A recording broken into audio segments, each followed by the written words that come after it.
So when I do my D-rings, I take my length of cord and cut it in half, and I do a half a row and then go up, and then I start again with another piece of cord like right here, and then we'll go this way, and then you just flip it upside down when you get to that point. But this is the easiest way I've found to stay in the middle to get started. So I'm gonna do the regular way until I get to the third strand.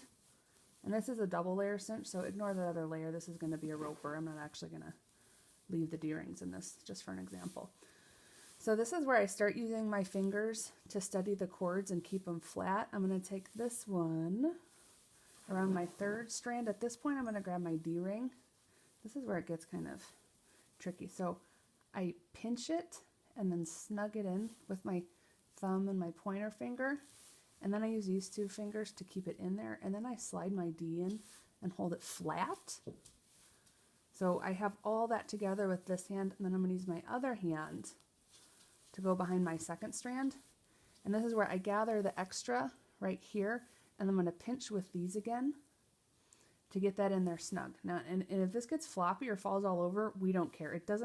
It can be in here, you know, totally at a weird angle for all we care right now.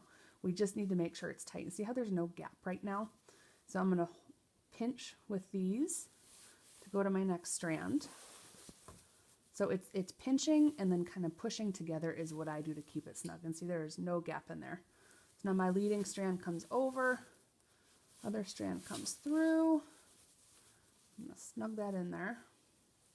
And you can futz with it too until it lays like it's supposed to. I'm going to go back this way, and again, if this hangs funny, that's really not the end of the world. You can tidy that up later.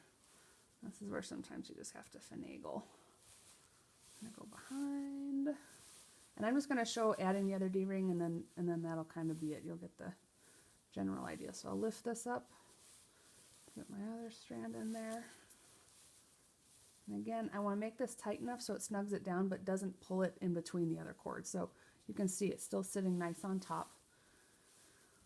And with every pass over the ring, it's going to get snugger and tighter in there. Don't worry if the first couple aren't super tight. Just make sure that the strands are flat. That's way more important at this point. So at this point, I'm going to go back to my pinching and twirling it through again. Pinch. Pinch again. And see, I'm keeping equal tension here and shoving it in there. And again, that's just how I've liked to do it. There's no right or wrong way, but this is what makes it easier for me, and my D-rings really don't go anywhere. So now I'm back to the third strand, grab my other D-ring, pinch that, add the D-ring on top, leading strand through there, pinch again, and again it's pinched and held, and then I go in this way.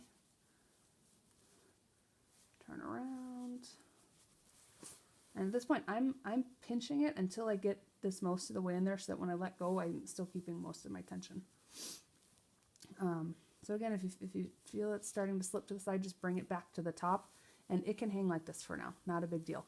So then I'm going to go 4 more rows that way, and then turn it over, and then finish it off this way. So like I said, more ends to bury, but I think it's way easier that way, and then you don't get them slipping in between. So that's it.